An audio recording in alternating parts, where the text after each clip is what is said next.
I'm so happy we didn't have 4 or 5 SKUs off the start. We would have drowned. Like you and I would not be on this call right now. Like SISU would not be a thing. If we had a bunch of different heater options right off the rip, like it would have been too difficult to scale. So we just launched one sauna, one heater. That was it.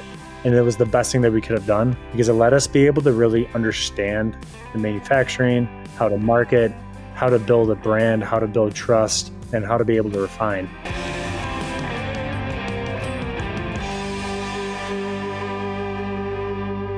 And welcome back to Long Run Labs. We have Peter Nelson, founder and CEO of SISU Saunas, joining us today to talk about running and sweating. Peter, thanks so much for taking some time to chat. Yeah, thank you so much, Jonathan. You and I met a couple of years ago over socials, and the first thing that we connected on was ultra running and then all of our affinity for sauna. So the fact that we get to talk about running and sauna for an hour is going to be amazing.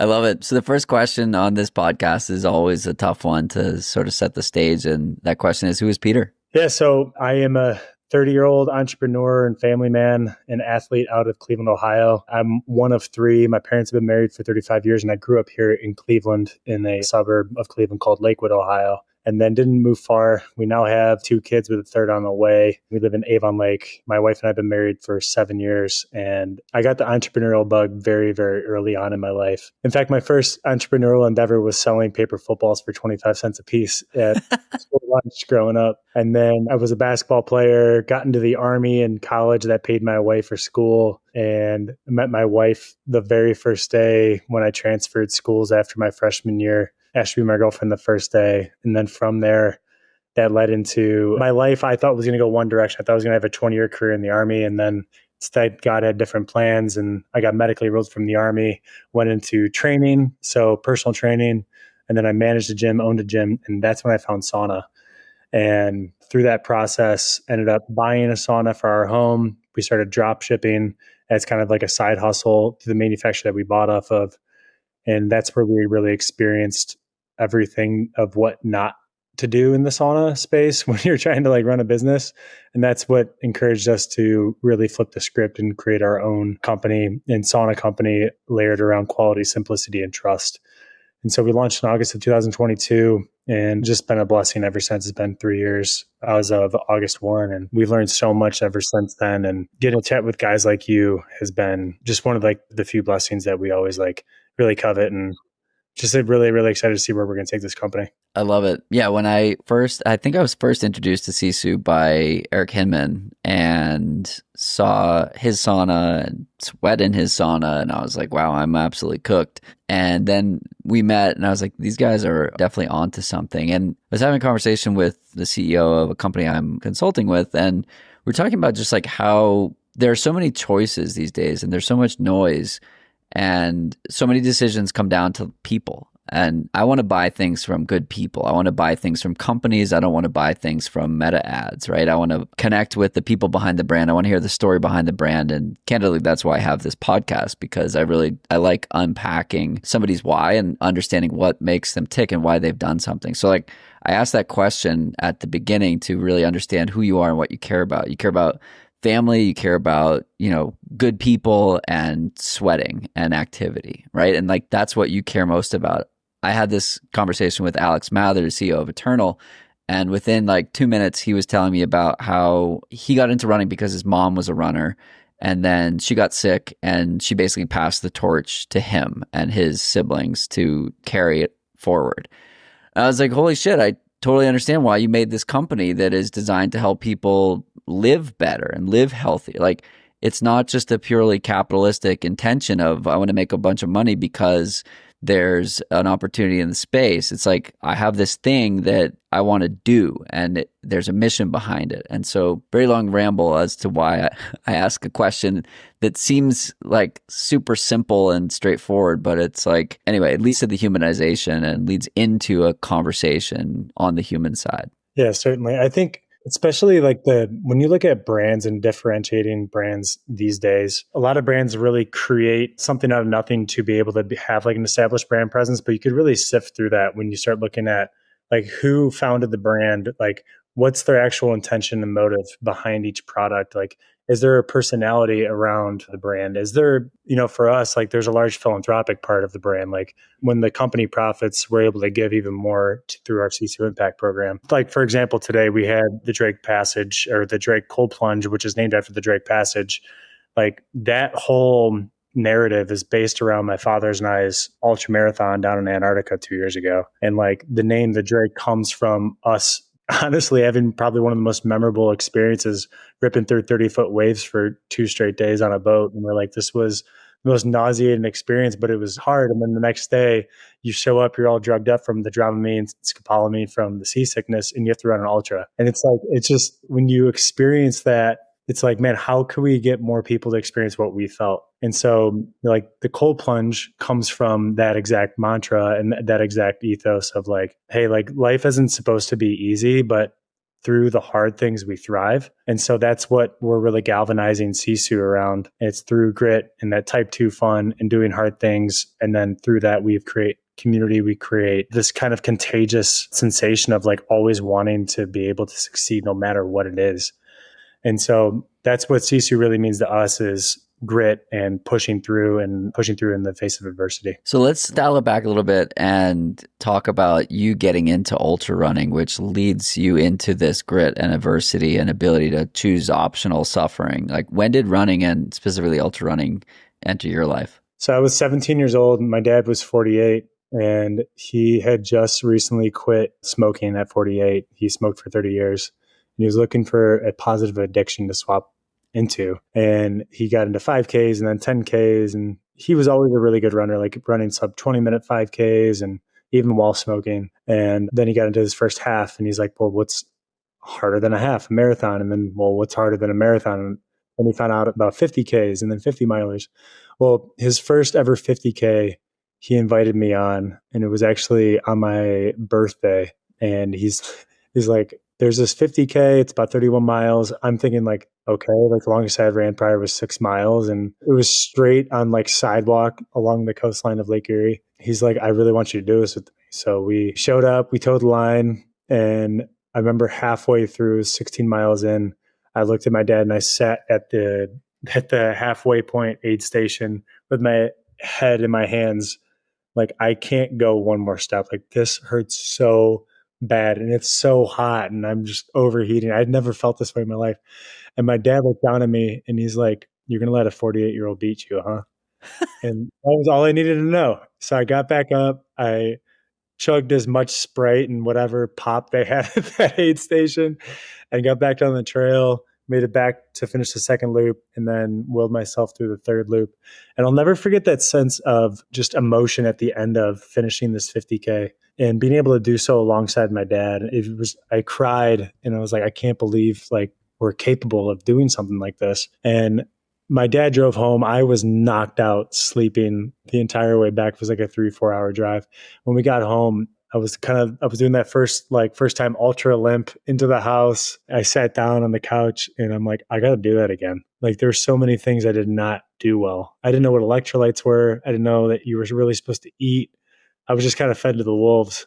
And that feeling is something that I'll never forget. I was 17 when we started. And then ever since I was 17, we've been doing like 3 to 4 ultras a year together. And so it's a great bonding moment for my dad and I. And even more so, it's like probably our favorite form of travel. When we're seeing a new state, a new country, like we're always looking for an ultra to do. And there's nothing better. That's awesome. So you got into ultras at 17. That's earlier than most. I was reading a report that was saying like even growth and participation for those under 35 was fairly small.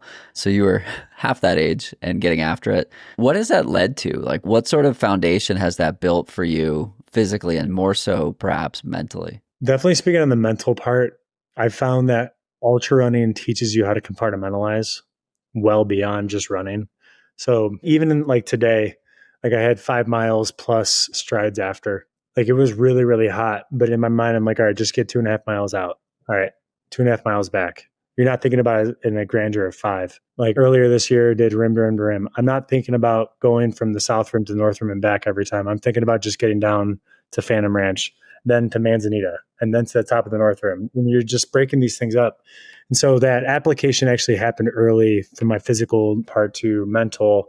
And to business specifically, when I'm looking at these large projects and product launches, and let's say like back when I was in gym ownership, when we were acquiring another gym and like how we were going to go about getting that to launch, there are all these micro steps to the actual plan. And it teaches you to just really obsess over the present step, not 10, 20 steps down the road. And so through that, it's allowed me to be able to become like, it lets me always think about the next tangible step. And so many people, especially in entrepreneurship, overthink the next 5 to 10 steps when all you really need to do is just know that even if you've had the shittiest day in business or the best day in business, all you have to do is just the next best step and only worry about that. That's what I feel has given me success to this point in business, in family, in, I mean, everything that I've done, I've always applied that compartmentalization mindset. Yeah, you're talking about a concept called chunking, where it's like breaking up a task into much more manageable tasks. I ran 21 miles yesterday, and I posted on Instagram about how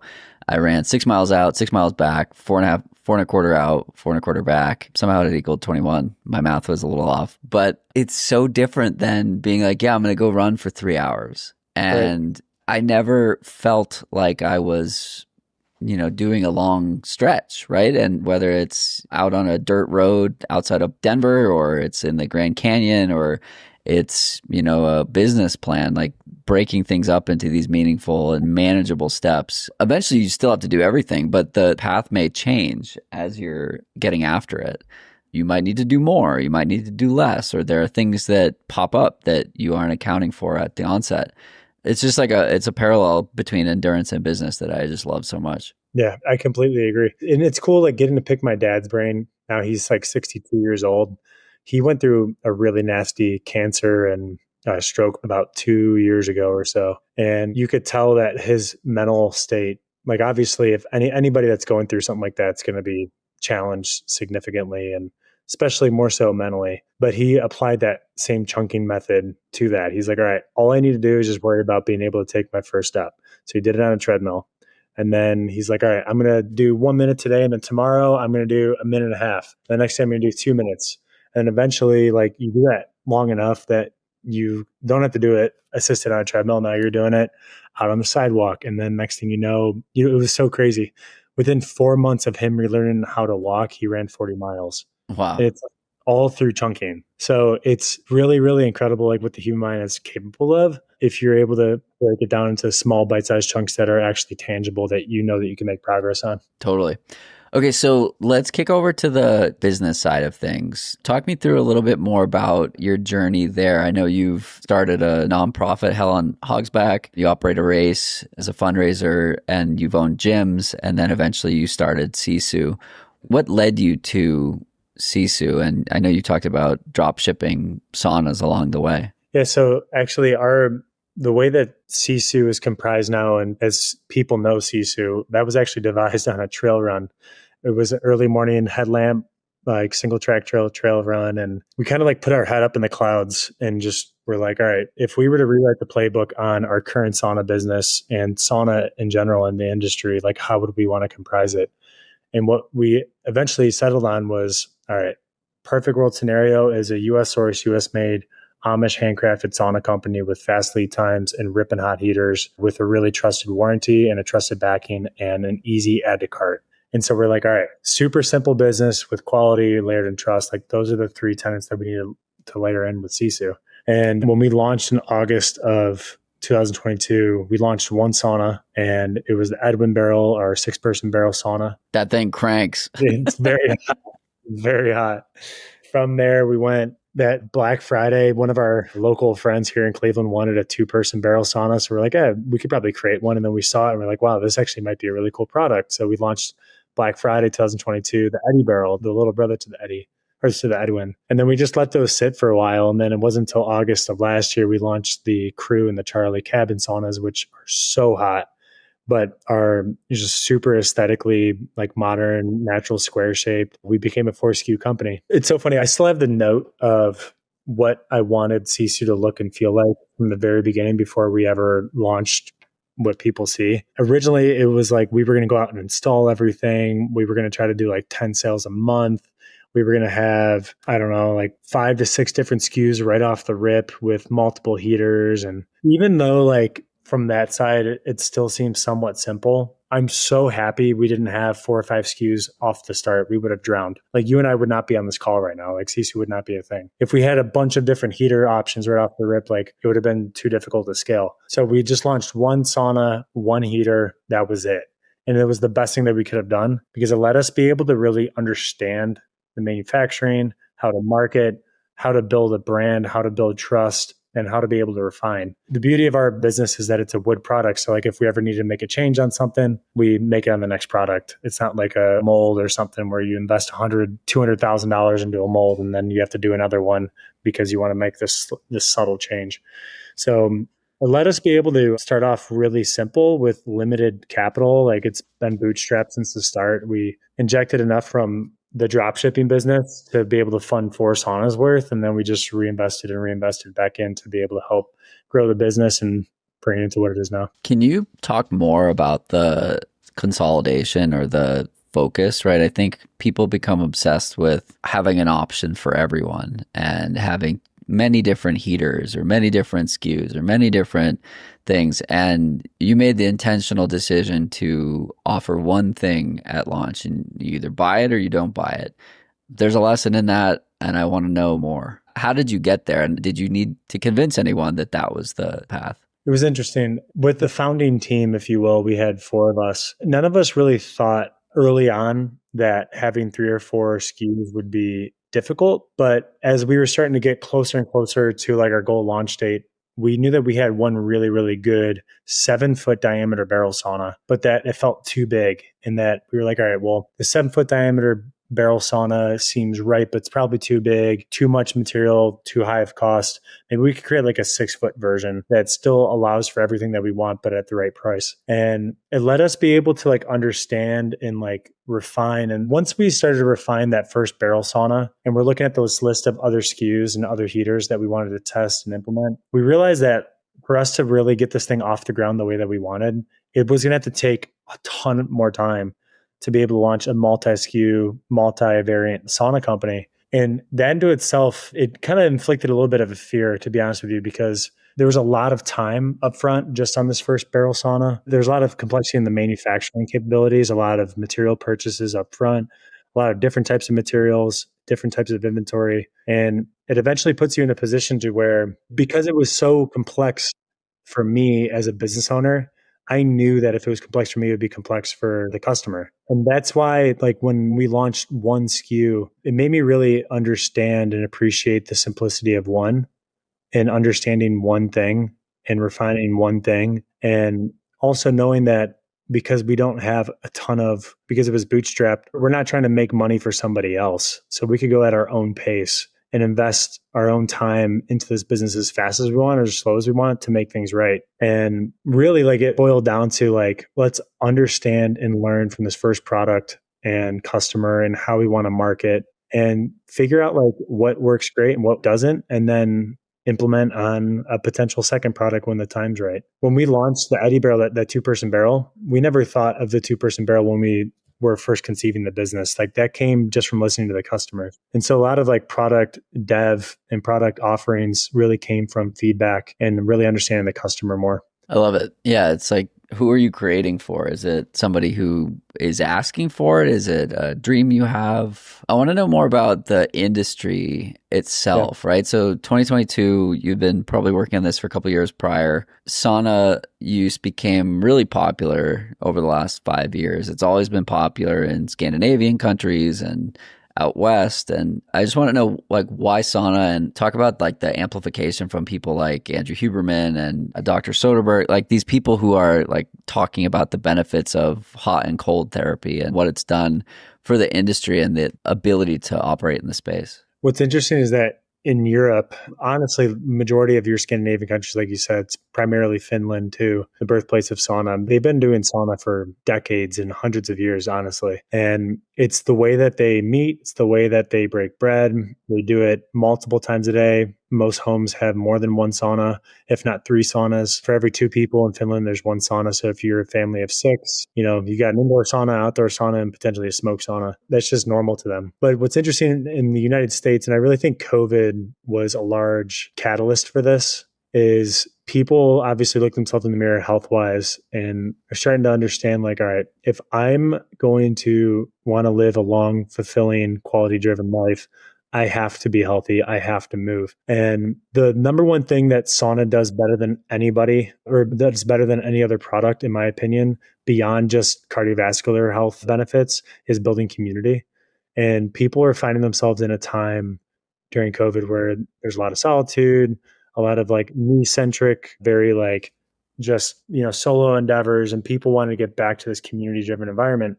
So the sauna allows for all of it. Super hot, like super fun, thriving environment for people to like obviously get a good sweat on, but also like push limits. And COVID was that perfect catalyst for it. And then when you fast forward to where it is now, people obviously, they've always known that they've had the ability to go to the sauna at the YMCA, but people are now investing into these for their own homes because they're understanding that the convenience of it is fantastic, but also the education's coming out, like you're alluding to, like Andrew Huberman, Dr. Rhonda Patrick as well. I remember they were the first two that I really listened to on education. But the main thing is that 4 times weekly for 15 to 20 minutes at a time at a minimum threshold of 175 degrees elicits the best all-cause mortality benefits and longevity benefits. I think that people are just scared to die early.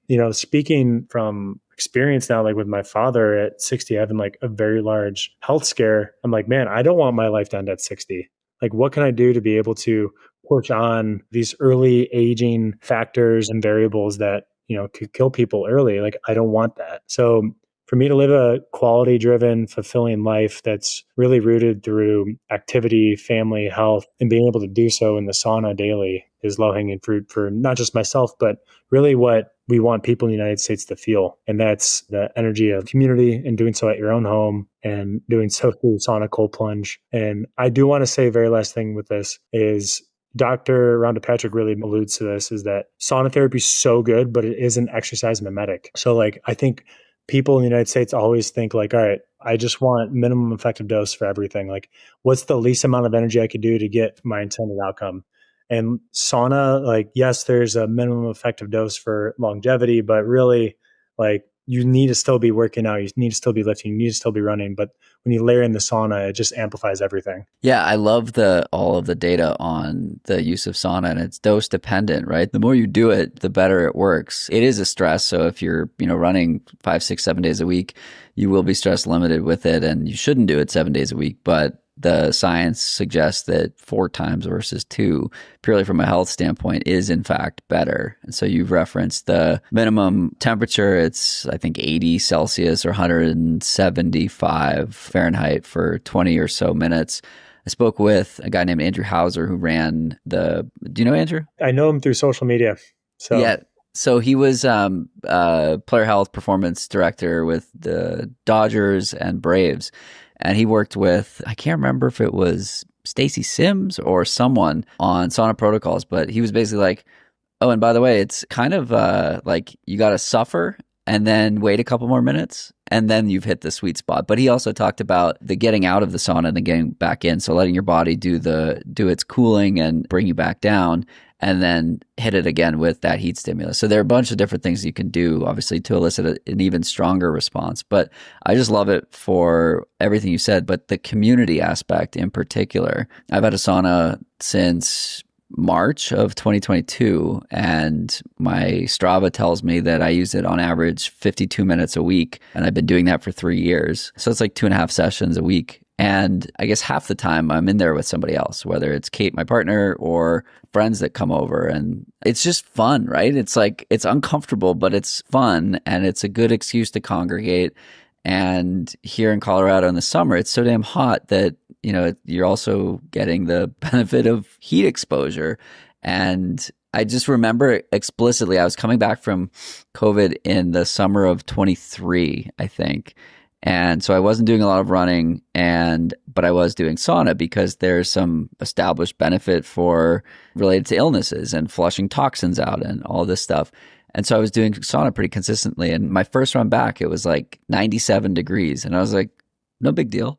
This is fine. I went out and ran for like 2 hours and it was totally fine. But it's like, it's the kind of thing that like the more you look into it, the better the science becomes, or like the more you find related to sauna protocols, Earlier this spring or this winter, we saw the crazy fires that happened in LA. And for a while, I was working on putting together a program to test the toxicity reduction in firefighters, because there's some established research on post-fire sauna protocols. And a lot of fire departments have saunas so that when guys come back from structure fire, they get in the sauna before doing anything else to sweat out the toxins. And it sounds woo-woo, or it sounds like, yeah, that sounds nice, but there is evidence to suggest that it works. So we were looking at, can we create a protocol where these firefighters who have been exposed to structure fires with tons of metal, in addition to cars, houses, beyond just wood, can we elicit a response, a favorable response, to help people return closer to baseline around sauna protocol? Unfortunately, we couldn't get funding for it, but I've now seen that this research is happening and is continuing to happen with both those firefighters and wildland firefighters. And so it's just like, the more you look, the better it gets. I really feel like we're just scratching the surface. Sauna education and sauna research. Like the most widely acclaimed piece of research came out of Finland by a researcher named Laukkanen. I believe it was in 2019. And that was the one on longevity and all-cause mortality. But it just, that piece is like what really just put it out there, because it was just so widely studied. But like you were saying, though, like there's all these different subpopulations of people that are now utilizing sauna therapy to be able to perform better for the occupation, for sport, for life in general. I love the protocols that are coming out right now on endurance athletes. It's really, really interesting how they're stacking a standard like zone 2 or zone 3 run. And there was this group of runners, mid-distance runners, that have like an average VO2 max of 62, which is good. And they would sauna 2 times weekly for 30 minutes at a time at a minimum of 175 degrees in a sauna, which is hard. Like if you're doing a 30-minute sauna session at 175, like you're a dog. Twice a week after a run, that's really hard. But they observed that the point of exhaustion increased by, don't quote me on this, but it was between 23 to 33%, your point of exhaustion in that group that sauna 2 times weekly after a 4-week period. So like the typical runner that with a point of exhaustion at 20 minutes was able to persist and keep moving until 26 minutes.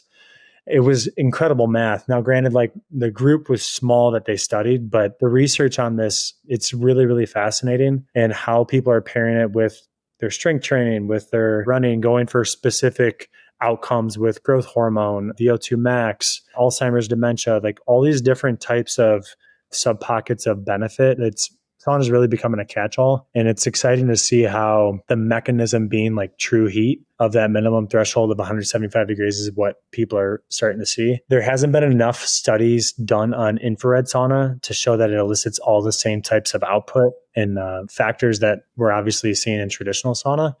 But I'm sure that there will be some research that'll come out that is showing that infrared sauna is very good too. We're just finding that right now that traditional sauna is the gold standard. We could talk about the science benefits of sauna for a while, but let's jump over to the business side. I'm curious on more of the how I built this vibe. Like when you said, all right, we're going to do this, you bootstrapped it. How did you think about going to market? So really, really interesting. We didn't know how we were going to market it. Truthfully, it was like May to June of 2022. We were about 3 months out from getting this to launch, and we didn't really have like a great marketing plan. We had established something called a VTO, which is a Vision Traction Organizer, which is an exercise you do through the Entrepreneurial Operating System, or the EOS, which is how we operate SISU. And through this VTO, you start understanding like your demographic, your goals, like your quarterly rocks or your projects, and like your kind of like super high level marketing strategy. All I knew was that social media could be a really cool tool and that we should start an Instagram account. So we repurposed our Instagram account and started teasing about this new sauna company. And it was so funny. Our really good friend over at Ice Barrel, Wyatt Ewing, he was like, you got to meet this guy named Eric Hinman. And so I'm going on Instagram and I'm like, oh, this guy seems legit.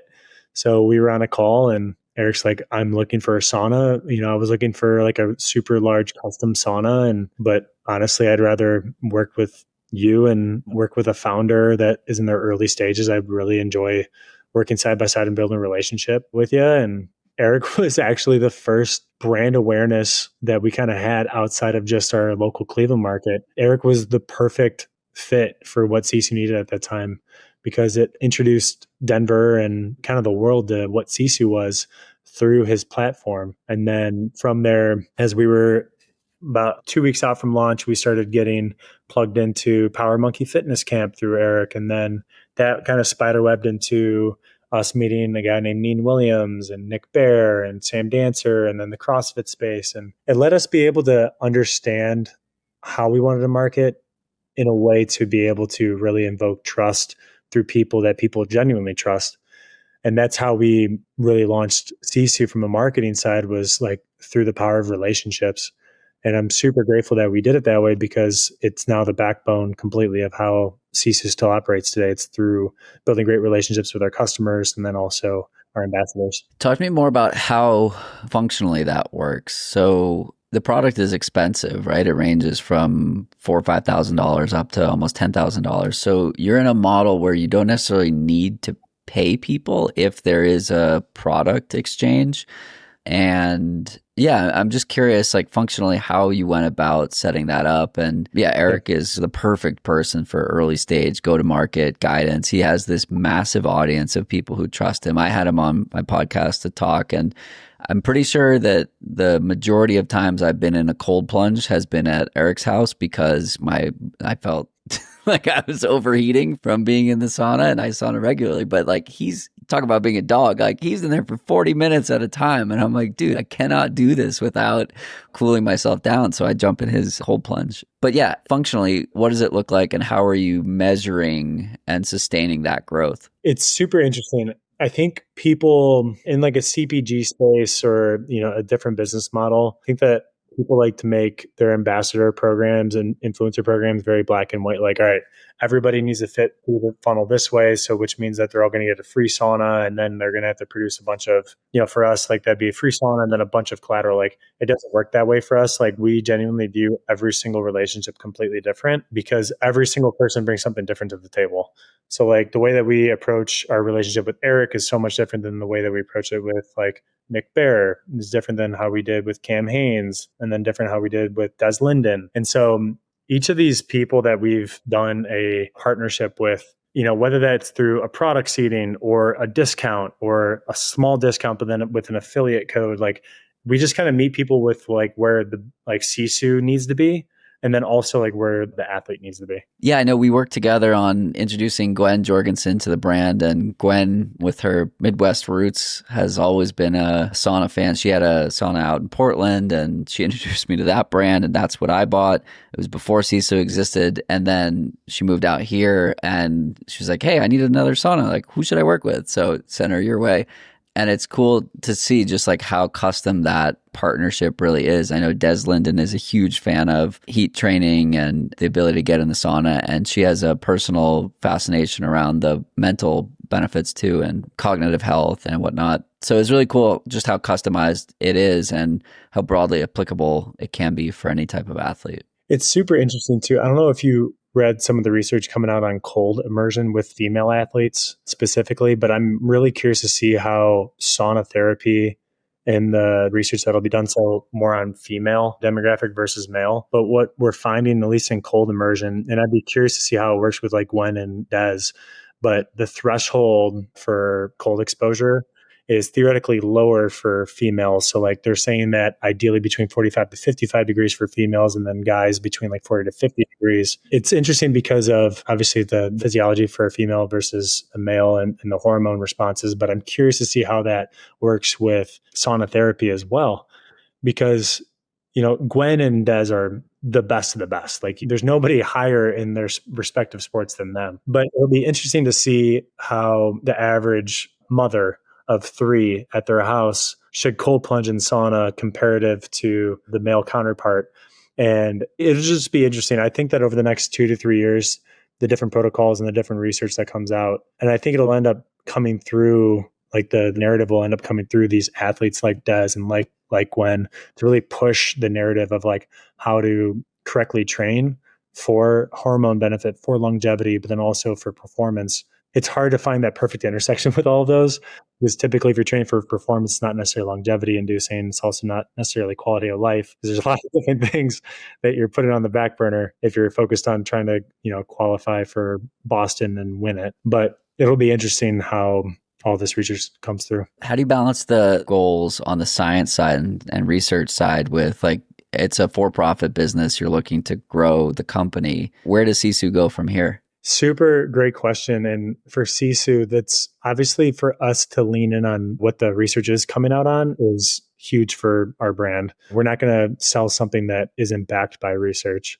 The reason why we don't sell infrared saunas right now is because there's not enough conclusive research on longevity and the reasons why we're creating SISU for infrared sauna goers. That said, if something were to ever come out down the road that infrared sauna is even better than traditional sauna, then we'll definitely create an infrared sauna. All I have to say for SISU right now, like SISU has been known as a sauna company, but we're really positioning it as a lifestyle brand where it's sauna, cold plunge, doing hard things, and the culture and the lifestyle around those two things and around training and around family. So with us launching the cold plunge today, later this year, we'll have our outdoor shower come back out. We launched an outdoor shower for a very minimal period earlier on in the business. It was just not the right time, but I'm really proud of the product that we're devising for a launch in Black Friday. But then also we're going to be launching an incredible product that I can't speak on yet, but it is our first lower price point product that's not sauna, not cold plunge, that really supports the sauna experience and training experience, that lets us really lean into like what makes SISU unique through a US source, US made product, but done so to where it could fit inside your kitchen. So all I have to say, I'm really excited about this, and we'll see where it goes from there. Cool. I want to talk more about the release of the Drake Cold Plunge, right? So at launch, you had one product. Now you have a handful of saunas as well as a cold plunge with the intention of being a lifestyle brand. How do you rectify the desire to consolidate and have I don't want to say singular focus, but a focus with an expanding product line and getting into new types of products? The most important thing within a business that's trying to grow is product development, but I would arguably say that product enhancement or product refinement is even bigger than that. And we will never release a product out onto the market until we feel like our current stable of products are not only selling really well and there's really good data that backs it up, but that also it's a product that we're just really proud of. And it's a product that we know that our customers are going to be really, really excited to have and have for a long time. So SISU, like the way that we built each product is off of feedback and off of knowing like the quality of the product that we're putting out is something that we can write our name down on, quite literally. And so like for SISU going from 1 SKU to 2 to 4, and then now this cold plunge, we're understanding like that for us to be able to grow, we need more avenues of revenue, obviously with good margin for us to be able to continue to grow the business and like pay our employees and do the things that we want to do with our business. But the intention is always making sure that we have always a massive list of ideas prioritized from like the, a perfect 5 out of 5 to like a 1 out of 5 star, and then prioritize from there, different times of year that we would want to launch, and then making sure that the product quality is exactly what our customers would want. So we're always making sure we listen to the customers, never releasing a product too soon. We have made that mistake before. And then we had to like, not necessarily backtrack, but like even while a product was out there, we had to be able to refine and make, really quick switches and changes. And obviously like in a perfect world, you have a product that goes out that doesn't have any issues, but it's not reality. Like you're always going to have to change something. So all that said, like to keep simplicity in mind, it's not like we're a 25, 30 SKU company. Really, like we've got our main stable of saunas, and now we're going to build out this line of products that is going to really amplify like what the main enchilada of SISU is with the sauna. So like to me, like the cold plunge is the catch up to the mustard, or the mustard to the catch up. Like the outdoor shower is like the relish to it. And like there's all these different things that play into this awesome outdoor experience, but they just need to be carefully vetted out all the way through and make sure like that the marketing's right, the operations right, the fulfillment, the inventory purchasing, payment terms, all that is done the right way. And through all that, just make sure that internally, if you as a business owner know that something's complex, you probably need to simplify it because otherwise the customer's going to feel that it's complex too. Definitely. Another topic I wanted to hear more about is the financing component of it. You decided to bootstrap it. There's a lot of talk about VC money and angel investing and the ability to retain ownership and not be, a slave to shareholders can be beneficial, but it can also be limiting in terms of what you can do, right? It's an expensive product. And if you want to have a bunch of inventory on hand for something like Black Friday, you've got to purchase that inventory in advance, right? I think right now you're working with a 5 to 7 week lead time.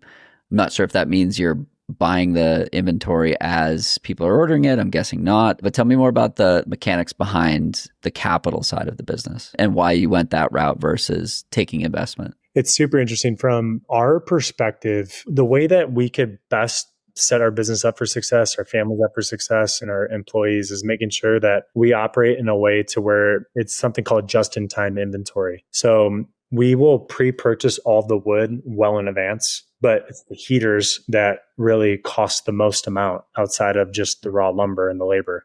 So we actually made a mistake earlier this year in pre-purchasing like months and months worth of heaters and doing so in cash instead of through like a line of credit. And so what that ended up doing was put a ton of inventory on our balance sheet, and to the point to where we had to start, picking away just through natural sales to get these heaters out the door. And we ended up buying too much. And so we learned the hard way of purchasing inventory because we thought that us having all this extra inventory was going to allow us to be able to get orders out the door quicker. But the difference was really just 2 weeks. And we found that most people don't want their saunas faster than 5 weeks. Like everybody loves 5 weeks because it allows them to be able to like prep for their site and like get their electrician and like, make sure that everything's like fully set up and their landscaping's ready and that they've read the installation manual. And most people like doing this DIY and like actually build it themselves. So the 5 week lead time we found is like actually the perfect amount. So what we've now done is actually pivoted the way that we purchase our inventory with heaters specifically. So we actually will purchase all the heaters the week. So like by the end of each week, our order manager will go through and then put in an order for heaters through our supplier. And then we get the heaters the next week. So we've got a 3-week buffer by the time like our heaters come in and then by the time that they get fulfilled. So the financial mechanics on that actually allow for us to be able to maximize cash flow. One of the biggest killers to a business is not necessarily profitability, but rather cash flow. Like most businesses are profitable, but it's how like your vendor payments come through, your inventory payments come through, and then your labor, and then any sort of like product dev and everything in your marketing. All that has to hit the books at the right time. Otherwise, you're going to run out of business. And I learned really, really quick this year of how to be able to, and us as a team, how to like be able to structure these payments at the right time to be able to best set the business up for the right health. So all that to say, your question about like the financial dynamics and like how we best set it up for the business, it's a mix of just in time with heaters and then pre-purchasing the lumber and making sure like the storage and everything's all set for us to be able to get these out the door within 4 to 6 weeks. Love it. Pete, this has been a blast. I really enjoy watching your growth in the space and the way you're doing it and the events that you're supporting. I know you've been out here at Boulderthon before. I believe I'm set up as an affiliate for SISU. Yeah. So I'll make sure that link is still active for anyone who wants to take advantage of ordering one and getting one in 5 to 7 weeks, just in time for winter. And yeah, appreciate everything you do for the community and hope we can share some miles at some point. Absolutely, man. Really, really appreciate the opportunity and great chopping up with you. And we have to get our trail run in next time I'm out in Colorado. Sounds like a plan. Awesome. Thank you so much. Of course.